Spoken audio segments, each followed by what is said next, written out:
In America today, we are living a paradox. We talk all the time about how important it is to get freedom for everybody. And I think myself that we are quite honestly trying to achieve this ideal. And yet at the same time, we are forever persuading ourselves that we are by nature not free. The psychologist tells us that we are merely the victims of our heredity and an environment, or puppets directed by the unconscious forces within us. The sociologist says that we and our values are wholly sociologically conditioned. And the advertisers try their best to make us want what they think we should want, and to hold that what they tell us is important to have, regardless of what we ourselves might choose.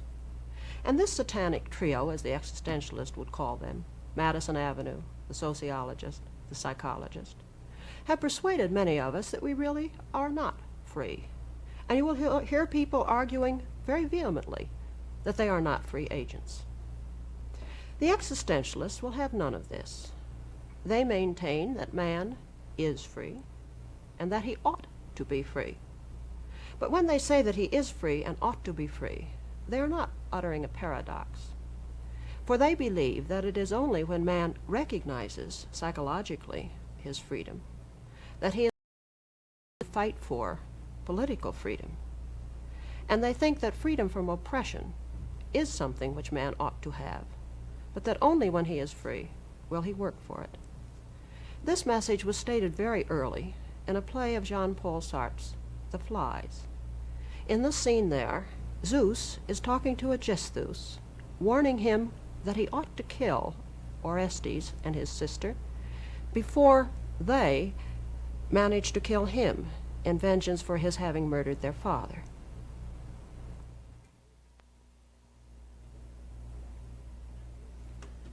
Orestes, my creature and my mortal brother, for the sake of the order that we both serve, I ask you, nay, I command you to lay hands on Orestes and his sister. Are they so dangerous? Orestes knows that he is free. He knows he is free. Then to lay hands on him, to put irons on him is not enough.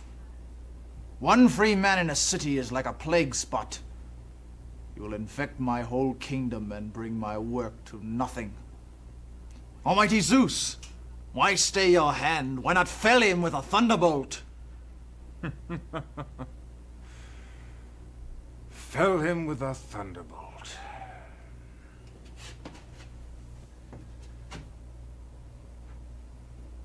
Orestes, the gods have a secret. Yes? Once freedom has kindled its beacon in a man's heart, the gods are powerless against him. It is between men and men. It is for other men to decide, and for them only, whether to let a man go his gait or to throttle him. Zeus says that the man who knows he is free may prevail against heaven itself, But is there any psychology to support such a theory? Certainly not the behaviorists, with its theory that man is an almost automatic system of stimuli and response, and not the Freudian doctrine either. But existential psychology does support the idea that man is free. Sartre, in his existential psychoanalysis, follows the general belief that freedom is not a proposition to be proved, but a fact to be experienced, and he appeals to our own experience in the present. We all know, or at least we've read in novels about, those sudden shifts in orientation. Everything from the kind of thing that happens in the religious conversion to a simple reorientation of our loves and hates, our attitudes toward the people around us, toward our patterns in life. We do, as a matter of actual fact, make a new choice of ourselves from one time to another. Or, to use Sartre again, you may all remember some time when you stood over a precipice, and you remember that vertiginous appeal from the depths below, almost compelling you to throw yourself over. And what's so horrifying about that experience is not the fear of falling, but the realization that nothing prevents you from going over. You could suddenly, despite everything in your past, give in and just go. Naturally, the determinist says that this is all an illusion, that in reality your decision to go over or not is caused. But what about this cause? Does it come from the past? The determinist always views the past as if he were a historian. It's very easy, since things have happened as they did happen, to look back and pick out the connections and the patterns. But this is to evade the real question, for the real question is to whether these patterns, these connections, had to be what they were, or whether they might just as well have been something else. If the determinist is to be absolutely convincing, he must predict the future, and I know of no determinist who has pretended to do so. I think in reality we have two meanings when we speak of the past, and we don't always keep them separate. First, there is the past of our objective acts and events, and in this sense, the past was what it was, and it will never change. But there is another sense, and that is that the past influences us. And when we say that the past influences us, what we are doing is saying, my past is such and such. We are talking now about the meaning of the past. And this is something which we are constantly remaking every moment of our lives. If at the age of 18 I was guilty of some shameful act, or for that matter, if I had a religious experience, it was what it was. But what is it now? Is it a determining force in my life, or do I regard it all as a momentary aberration? Do I refuse to look at it and involve myself in self-deception? Or do I say, this was the real me, and I'll always be that me? Only I can decide. The same thing happens if we look at environment. We talk about being influenced by our environment. Well, let's take an example. Suppose you're born in a small town. There are many choices open to you. To take the simplest, you can either conform so absolutely to the mores of your small town that you become the very biggest frog in this little puddle. Or you can make it an excuse. What chance have I had stuck in a place like this? Or you can make it your reason for working every bit as hard as you can and get to New York or Paris and start a new life. The same thing happens no matter what phase of our lives we're looking at. If our parents were over strict, okay. Do we become what they tried to make us? Do we revolt hostilely and perhaps foolishly, destructively? Or do we take our background as a challenge to work out something new, which we can justify even before our parents' assurance? And even if it's a matter of a physical handicap, suppose I have only one arm. Am I going to show I can be an athlete despite all? Or will I try to make myself something else? Now one might say, okay, I'll go so far, but this is to assume that man is always rational and conscious. But are there not unconscious influences? What of the whole Freudian school? Here the existentialist takes a firm stand. He declares that the doctrine of an unconscious, capital U, is either a falsification or a device in bad faith. There's an illuminating scene about this in The Mandarins. Anne, herself a psychoanalyst, is talking with Paula, who had retreated further and farther from reality until she finally had to go to a psychiatric clinic. They are talking about her so-called cure.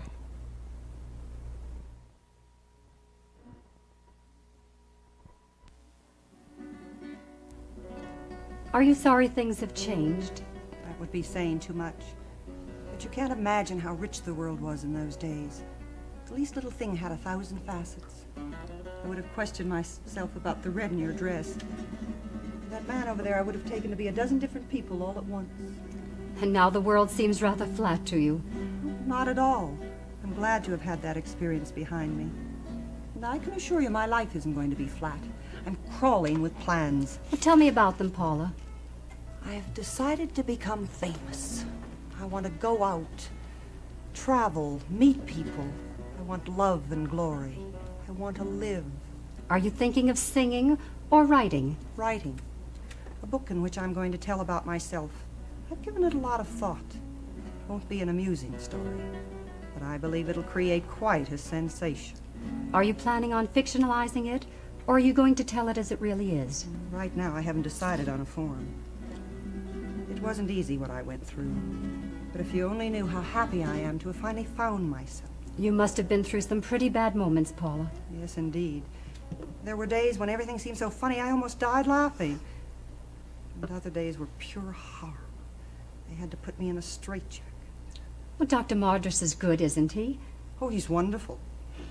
It's extraordinary with what certainty he found the key to the whole story. Although I must admit I didn't offer much resistance.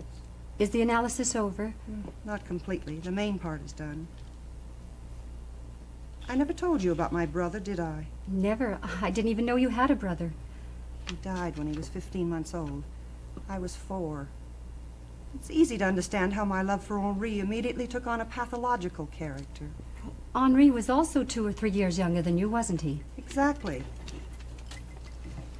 That explains my childish jealousy gave rise to a feeling of guilt, which explains my masochism in connection with Henri.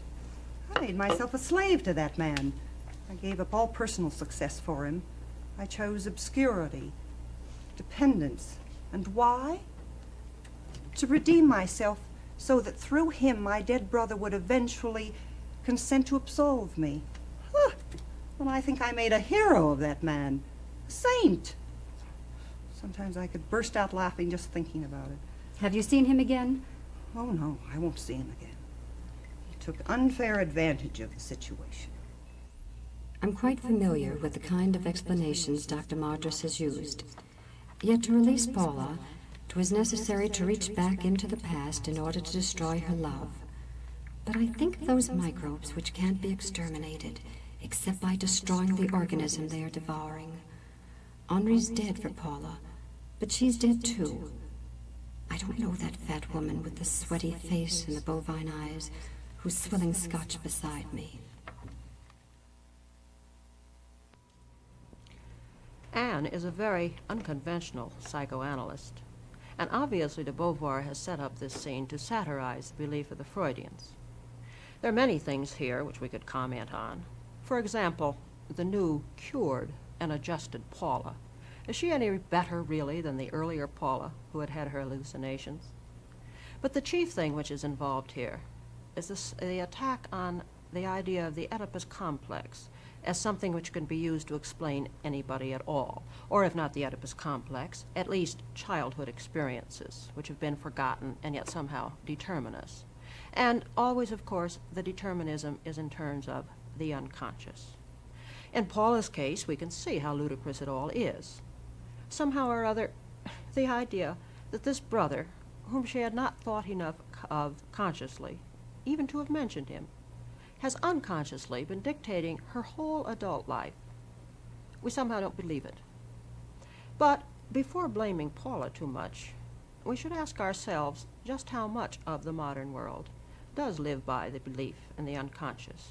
Sometimes I wonder if people could do without the unconscious with any less difficulty than without the concept of God. It's such an alluring thing. It's so easy to say, well, my childhood experiences have undoubtedly made me this way. There's not much I can do about it. I don't really understand why I do the strange things that I do, but this is the way people are. There is a real me somewhere there down in the mysterious depths, and I can't find this me, but it's there directing my conduct. It's a very alluring way of avoiding the responsibility of doing something about ourselves and changing. Sartre feels and says that the concept of the unconscious is absolutely incorrect because it escapes the realization of what consciousness itself actually is. The personality is not, he says, as Freud would have it, like a many-structured building where we can start at the top and go deeper and deeper down until finally we end up finding real truth somewhere there in the depths of the cellar. Instead, consciousness for the existentialist is simply a process whereby we relate ourselves to the outside world. Immediately, someone may ask, but this is nonsense, isn't it? How can I possibly say that all of me is conscious when I forget things, when I suddenly have things drawn to my attention I hadn't known before, and get new insights, this kind of thing? Well, of course. Sartre allows for levels of awareness. He argues that we do decide which parts of our experience we are going to make into our lives, which parts of our past we are going to remember, and how we are going to remember them, and what significance we're going to attach to them. This is all a matter of reflective consciousness and non-reflective consciousness, a matter of whether we concentrate on certain things or deliberately avoid seeing them. But never at any time, he tells us, are we determined by something which we could not, if we tried, grasp and understand. Sartre is naturally not the only existential psychologist. There are many in Europe and in America. Perhaps the movement of existential psychology in America is the most important aspect of existentialism here, right now. The existentialists are not all alike in this field. They are too much individuals. But they do agree that the significant thing about man is not those traits and instincts which he might share with the animals, with the famous white rats of the laboratory, for instance. It's the distinctively human qualities of a being who has in him somewhere a wellspring of freedom to decide what he will make of himself, a being who knows he will die, and who can raise questions about why he is here. All of these existential psychologists feel that there is such a thing as over-adjustment, and that man should find himself not by adjusting to his society, but by learning to value his own free uniqueness. Of course, there is another difficult question here. If we even say such a thing as existential psychiatrist, are we not implying that there is mental illness? And if there's mental illness, we can hardly deny that there is, then how can we speak of freedom? If a person has retreated from reality apparently completely, can we say he's free in any sense at all? We might look at it this way. We recognize, of course, that there's more than one type of mental affliction. If a person has suffered actual brain damage to the point where we would hardly say that he is a human being any longer, then to the degree that he is not a human being, he is not free. But so long as he is human, he is free. But the vast majority of mental illnesses are not caused by brain damage. And here I think we have a parallel with hypnosis. If a person is under hypnosis, he is subject to another's will. But a person can't be hypnotized against his will. And when he's in hypnosis, it is because he has, as it were, willed to put himself under another's will. The existentialists say that in mental retreats also, The patient has willed to escape from reality. Both the quality of what he does and the mere fact that he has escaped depends upon his having refused reality. Sartre has an extremely interesting play that deals with this subject, The Condemned of Altona. Here, as in the Flies, the themes of personal freedom and responsibility and guilt are mingled with the political. Its hero, Franz, had retreated at the end of the war in Germany because he had practiced torture, and he felt that he could no longer justify the torture since his country had been defeated. The end was no longer justifying the means. His sister Leni is encouraging him in his delusion as he sits in his oyster shell-filled room, giving messages to the 30th century, the crabs before whom he thinks he is a defense for the 20th century.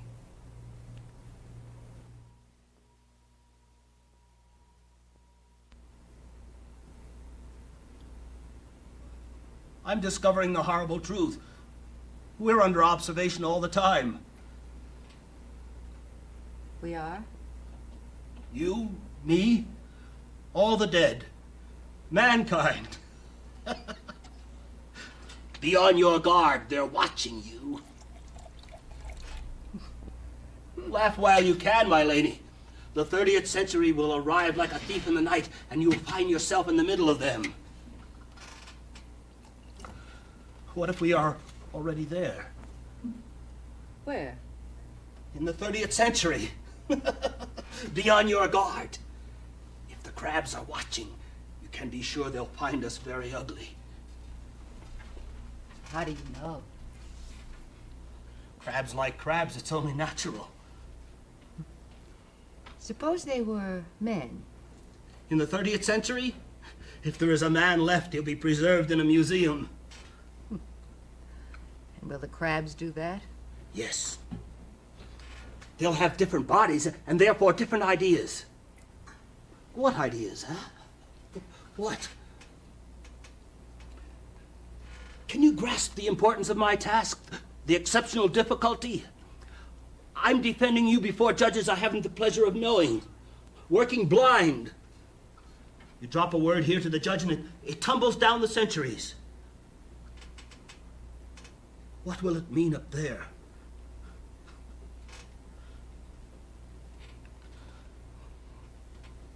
Do you know sometimes I say white when I mean to say black? Good God. They want to sap my morale. Yes, they do. Bad move. My morale is like steel. My poor Franz. He'll do as he likes with you. Who? A representative of the occupation forces. He'll knock at the door. You'll answer it. And do you know what he'll say? I don't give a damn. He'll say, you imagine you're the witness. But you're not. You're the accused. What will you reply? Get out. You're in their pay. You're the one who's trying to demoralize me. What will you reply? For 12 years now, you've been prostrating yourself before this tribunal of the future. And you've conceded them every right. Why not the right to condemn you? I'm a witness for the defense.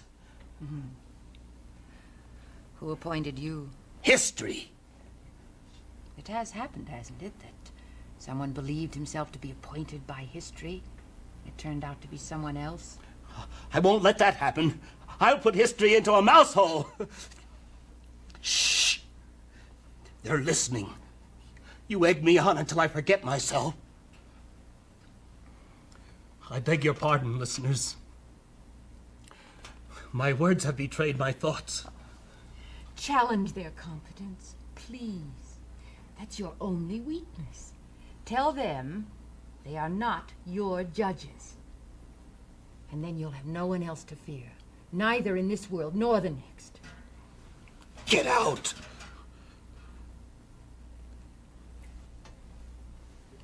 I finish cleaning up. Very well. I'm going to the 30th.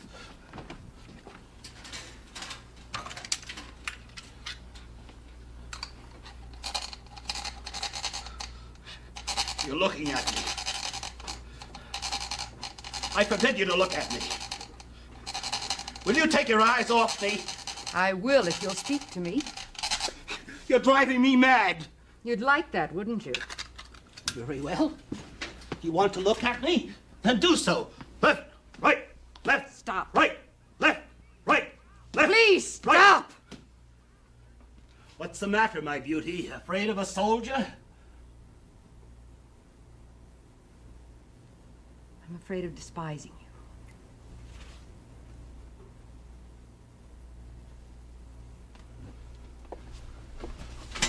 you. Rainey, don't leave me alone.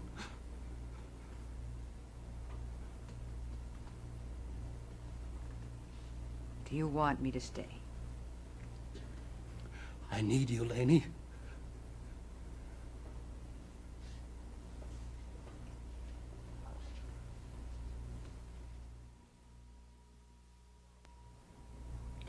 I doubt that it will be the crabs who judge us in the 30th century. But Franz is right in saying that we will be judged by the 30th century and by any century, so long as there are men alive to look upon our actions and to judge them. The psychology of freedom is a harsh, a pitiless, and almost a terrifying psychology, for it gives us absolutely nowhere to turn for excuse. We cannot blame our parents or our society. We cannot even take refuge in the idea that our mental afflictions have caused us to do what we have done, or that being an alcoholic is an excuse for our behavior, or that having any other kind of handicap has made it impossible for us to lead better lives. And this really puts man entirely on his own and alone.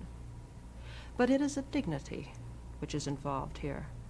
Man has the burden of the whole world on his shoulders. And if he can change, then there is hope. It is determinism which is the hopeless thing, for it says there's no way out. Others have made us what we are, and there's nothing we can do. The philosopher Kant said that our sense of moral duty implies the freedom of our will. I ought means that I can. The existentialists begin with the fact that I can change. But the choice as to whether or not I will change and how I will change rests with me alone. For I, and only I, am responsible for what I have done. I am responsible for what I am and for what I shall freely choose to be.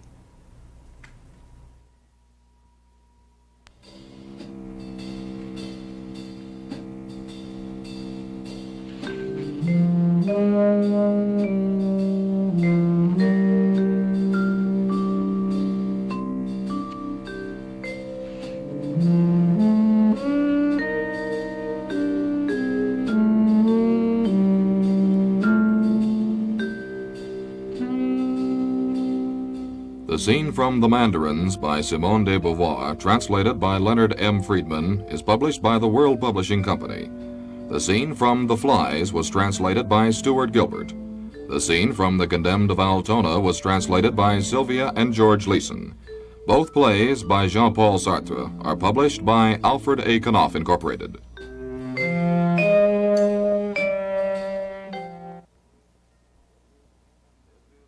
This is NET, National Educational Television.